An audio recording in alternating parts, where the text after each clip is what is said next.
Good evening, wherever you are. This is Station 11.3, broadcasting from the Mount Valsera Relay Tower, elevation 6,000 feet, air temperature below freezing, and visibility almost none. You're listening live over FM 98.3 AM 621, and emergency channel Sierra Romeo Bravo 0. If you're still getting this signal, you're one of the lucky few, or the unlucky ones, depends on how you look at it. The fog rolled back into the valley, denser than before. You can't see the treetops from the tower anymore, just that silvery wall pressing against the windows. Thick, heavy, unnatural. Emergency dispatch lines are flooded. Cell towers in Valdilamia went offline around 30. We're still live, but for how long? Backup power's running. The main grids, well, who knows? This station hasn't signed off in over 30 years. We stayed on during the avalanche of '94. We stayed on when the fires hit the coast. We'll stay on now, until the static takes us too. Emergency advisory. Residents within the High Valley region are advised to remain indoors. Close windows. Seal doors. Do not approach individuals exhibiting erratic behavior or prolonged exposure to atmospheric mist. This advisory is effective immediately and will remain in place until rescinded by civil authority.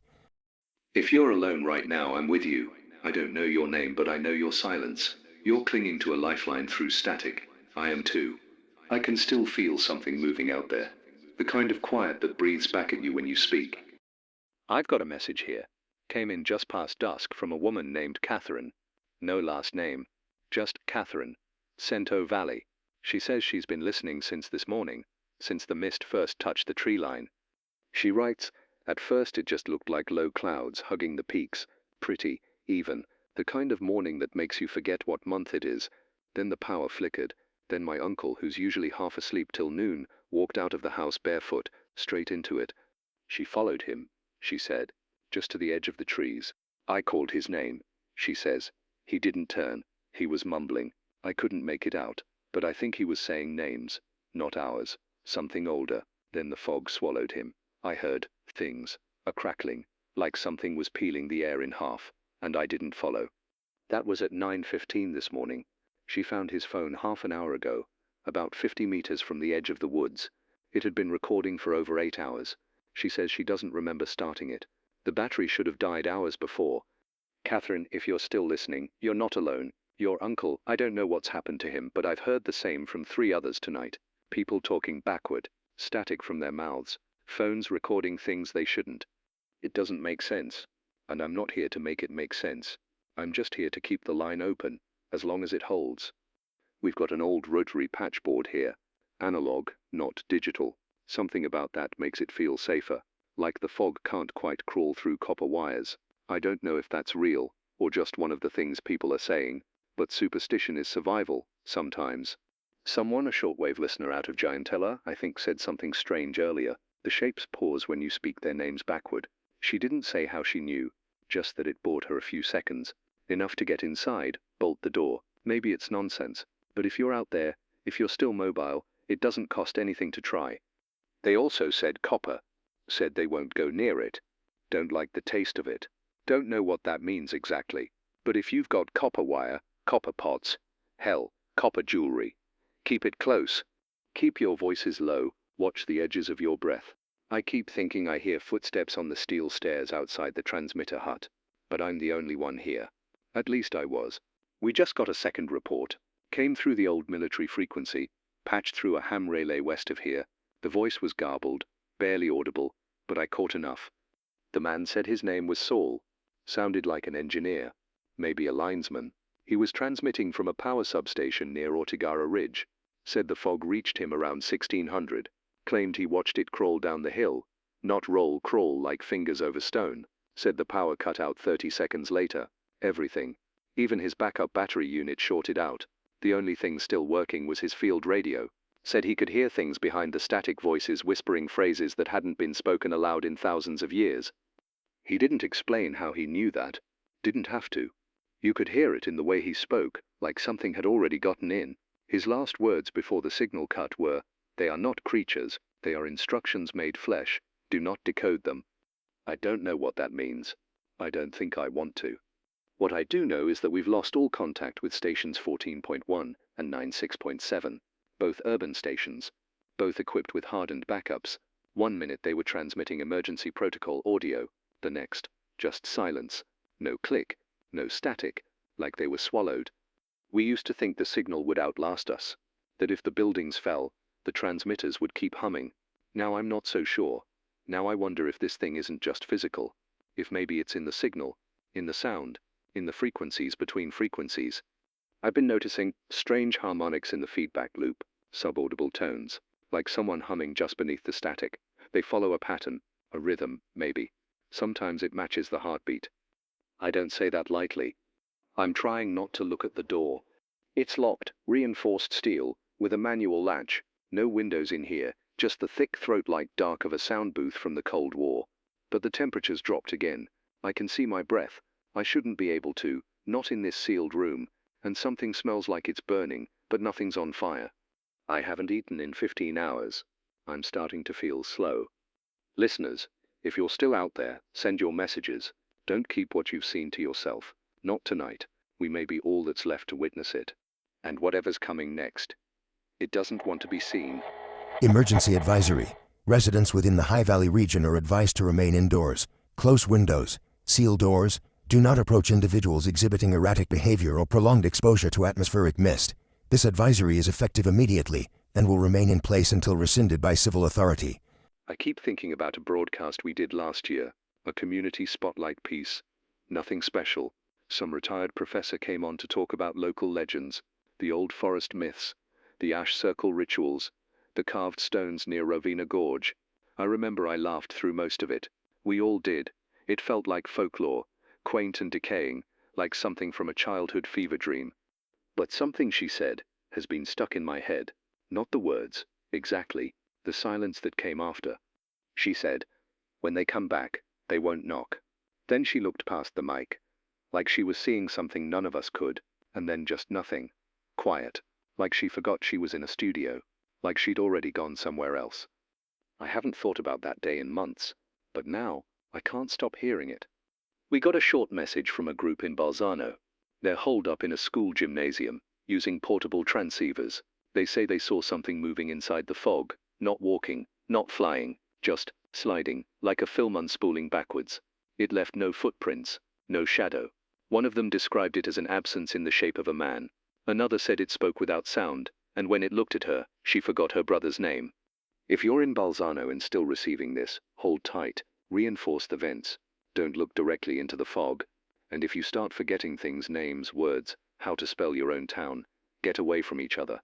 We don't know yet if it spreads through language, through proximity, or through sound. There's a scratching now. Not on the door. Not inside. Beneath. Like something moving through the cables. No vibration. No footsteps. Just a persistent whisper through the metal. It's getting harder to speak. Not because of fear, I've made peace with that, but because something in the air here is thickening. It's not fog. It's more like weight. Like the soundproofing is collapsing inward. My ears keep popping. My thoughts drift. I don't know what time it is anymore. There's a clock on the wall, but the hands haven't moved since the last hour change. I don't know if it's broken or if time itself has just paused. If this is what the end feels like, it isn't loud. It isn't fire. It's just the weight of things you can't name settling into your lungs. A silence that isn't empty, but watching. We'll keep going. We'll keep the signal alive. At least until I stop recognizing my own voice. This is Station 11.3. Still broadcasting, still listening. The wind's changed. I know that doesn't sound like much, but I've been up here long enough to know when something's wrong. It's no longer coming from the east. It's circling, like it's testing the seams of the building. I've sealed the west window with the soundproofing boards from the old editing bay. It took me longer than it should have. My hands are shaking. Not from fear, not exactly, more like something else, like vertigo, or altitude sickness, or whatever happens when you stare too long at a sky that doesn't move anymore. There's a soft pressure building behind my ears. Same as earlier. It comes in waves. Every time I move toward the outer wall, it tightens, like the walls are listening, like the fog is compressing the air around me. Molecule by molecule, breath by breath. I used the emergency tape on the doorframe, the thick grey kind they told us to keep for chemical spills. Not that it'll help against this, but it makes me feel like I'm doing something, like I haven't already been chosen. The stairwell hatch is still secure. I bolted it and wedged the fire axe through the locking brackets. I even wrapped it in a line of copper wire, just in case. I've got one strip left, maybe a meter. I'm going to wind it around the transmitter console next. I don't know if the signal's protecting us or drawing them in. The air tastes different now. Drier, metallic. I've turned off the overhead lights, only emergency red now. It's strange what that color does to a space. The booth doesn't feel like a studio anymore. Feels like a throat. Feels like something waiting to speak through me. I keep talking because silence is worse. And I keep thinking about the windows. There's one in the break room I didn't cover. It's high up, small, thick glass. I don't know if it's worth the trip, the hallway out there. It's dark. Too dark.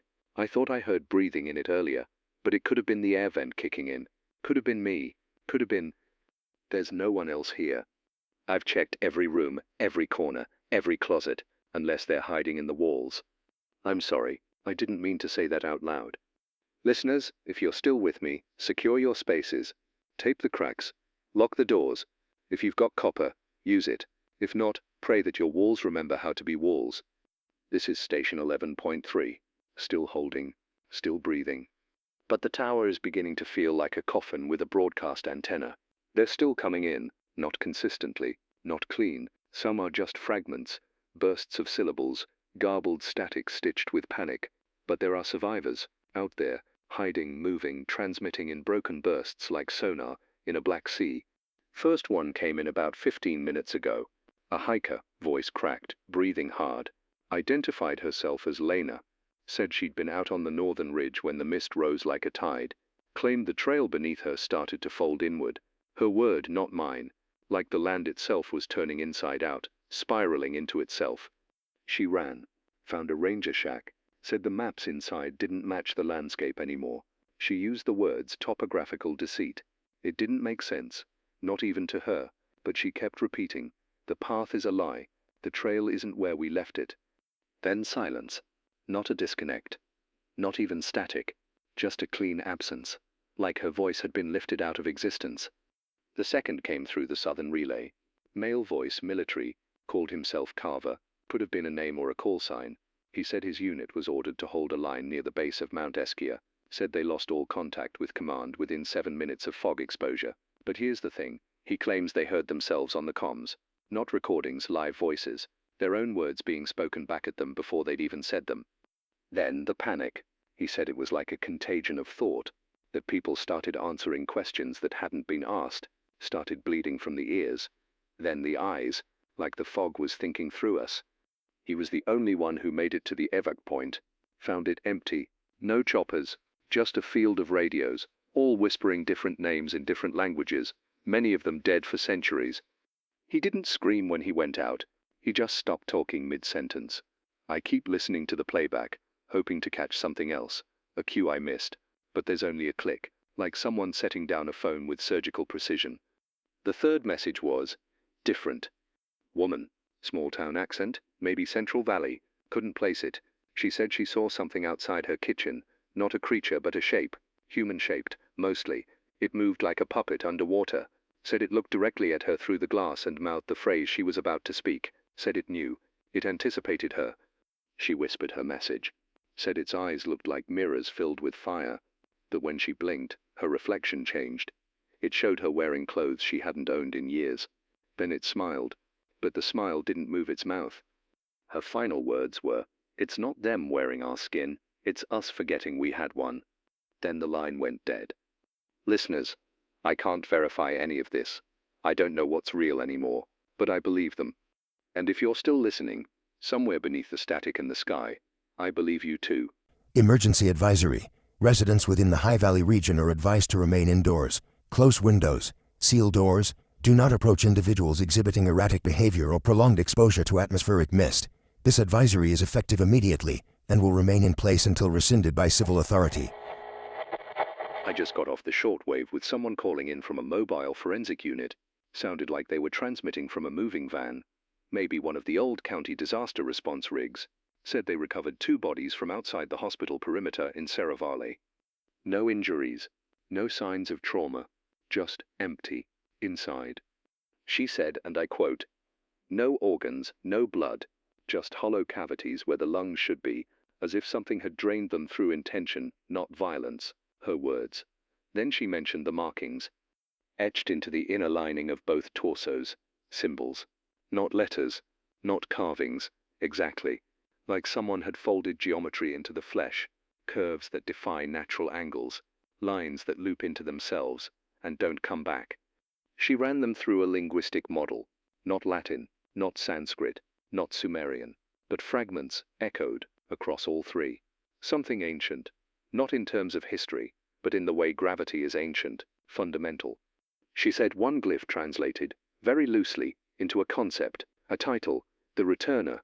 I've heard that name before, not from any book, not from any article, but I felt it, like a stone sitting in the bottom of your stomach, like something carved into you before you had words to fight it. Another caller, short message from an archivist at the regional museum in Vortano, said a stone was stolen last week, small black soapstone or basalt, circular and perfectly smooth, went missing the night the mist appeared. That stone, she claimed, was recovered from a dig site dated to 8,000 years ago, covered in the same looping script. No one had been able to translate it, until this week. She said the symbols match the patterns being found in the skin of the dead. She said it's not writing. It's instruction. She didn't say what it instructs, only that it never stops, even in silence. Even underground. Even now. We got a message scratched into a transmission log from a weather station north of here. No signature, no name, just a scrawl. They are the memory of the world, and they have remembered us. I don't know what to do with that. But the air here is heavier. The fog hasn't entered, but I swear it's in my breath now. I cough, and I hear something echo it from the other side of the wall, like it's learning. We used to call this folklore. Now it calls back. This is station 11.3. And this signal is starting to sound less like a transmission, and more like a summons. We're going to try something. It started with whispers, fragments from listeners, copper, reverse speech, anomalies, patterns, and for the last 10 minutes I've been testing the station's shielding, slowly wrapping copper wire around the base of the transmitter tower. We've got a grounding cable coiled under the desk. It's crude, but it's copper, old, oxidized, maybe enough. I don't know if it's the suggestion or something deeper, but when I touched the metal to the base of the signal conduit, I heard it, a change in the static, not a drop, not a spike, a pause, like the signal blinked. It wasn't in my head. The lights flickered, just for a second. The hum of the equipment hiccuped, like something skipped a beat. I've got a loop of copper around my wrist now, feels cold, heavier than it should, but I can breathe a little easier when I wear it. Still, we don't know if it's deterrent or bait. So I'm going to test the second one now, right here, on air. The backward speech. According to a message we received from a woman in Montelupo, they stutter if you speak in reverse. Not the words, the sounds. Break the flow, they lose rhythm. So I'm going to do it. Just a short phrase, spoken aloud, directly into the signal. Let's see what happens. Clears throats. There, did you hear it? A hitch in the signal. The left channel dropped for just a breath. That's not normal. Our compressor keeps a steady feed. Hold on. My earphones are buzzing. Not feedback, not static. It sounds like something is mimicking my voice, a half beat behind. Like the signal is trying to reflect me, but it's delayed. I'm going to try it again. Louder. One more phrase. Now listen. Something clicked. I swear I heard a footstep just outside the hatch. One footstep, like someone pausing on the threshold. If you're listening, if you can test it from wherever you are, do it now. Speak to it, speak against it, find a word, twist it backward, see if it hesitates. One of our listeners just sent in this message. I repeated my daughter's name in reverse. The shape froze in place, didn't move, just tilted its head, then walked away. The name was Leah. I said, hail. It worked. We don't know why. We don't know how. But something in the reversal disrupts them. Maybe it breaks their rhythm. Maybe it reminds them of something older. Or maybe they simply don't like being mirrored. Try it. If nothing else, you'll feel less helpless. And that might be enough to buy you a little more time. This is station 11.3. Still testing the signal. Still watching the fog. Still waiting to see who speaks next. I don't know how long I've been awake. The clocks have all stopped. My hands look wrong, like they've been soaked in something too long. Pale. Soft. I don't remember cutting myself, but there's blood on the soundboard. Not a lot. Just a thin smear, like I pressed my palm into a memory, and left part of it behind. I've started hearing voices through the mic even when I'm not transmitting. They whisper at the edge of frequency, just below human hearing, but sometimes I catch a syllable, my name I think, not the one I use on air, the other one, the old one, the one I haven't spoken since I was 7. They shouldn't know that. I didn't tell anyone that. I didn't even remember it until just now. There was a moment earlier, maybe 10 minutes ago, when I forgot what the microphone was for. I sat here, speaking into it, but I wasn't broadcasting. I was praying, bargaining.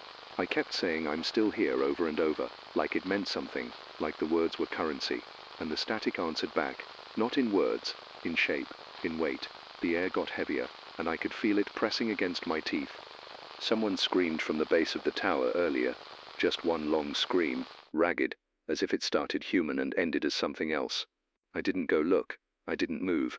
I just turned the volume down on the exterior mic and pretended it wasn't real. That's where I am now, editing reality so I can keep breathing. Every sound becomes optional. Every truth becomes a vote, and I'm outvoted by whatever's in the walls. I don't know if I'm helping anyone. I don't know if the signal is even reaching beyond the mountain anymore. But if you're still listening, even if you're not human anymore, even if you're just shadow and signal, know this: I was here. I stayed. I kept the booth warm and the light on, and I tried to remember my name. That's all I have left, a voice and a story that doesn't end clean. The lights just went out. All of them. Not flickering, gone. Generator too. No hum, no vibration in the floor, just the sound of my own breathing, and something else, slower, heavier. I lit one of the old signal flares we kept in the emergency locker. The red burns too bright in this darkness. It casts shadows where there shouldn't be space for shadows. I heard the hatch unlatch, not burst, not forced, just unlatched. Like someone used a key. I never gave anyone a key. There's a hallway between the stairwell and the booth, about 20 meters long, lined with the old metal tape reels from the Cold War broadcasts. I can hear them spinning. No power, but they're turning, playing something backwards. It sounds like me. I can't lock the booth from inside. I'm pushing the desk up against the door now. Doesn't help. Nothing helps. There's something standing on the other side. I haven't seen it, but I can feel it. The air bends around it like heat above asphalt. It doesn't move. It doesn't breathe. It waits. And now the copper on my wrist is cold as ice. Too cold, burning. I think I know what it wants. Not my body, not my blood, just the voice, the story, the pattern of thought that wraps around the sound. That's how it moves. Not by touch, through rhythm, through memory, through signal. It wants me to stop thinking for myself and let it speak through me. And maybe that's already happening. If you're still there, if this is still transmitting, then know this: I'm not going to scream, I'm not going to beg, I'm just going to say goodbye, in case this voice isn't mine much longer. You've been listening to Station 11.3, high atop Mount Valsera. Emergency advisory. Residents within the High Valley region are advised to remain indoors. Close windows, seal doors. Do not approach individuals exhibiting erratic behavior or prolonged exposure to atmospheric mist. This advisory is effective immediately and will remain in place until rescinded by civil authority. This is the final broadcast. This is the last. I think they're inside the station. I hear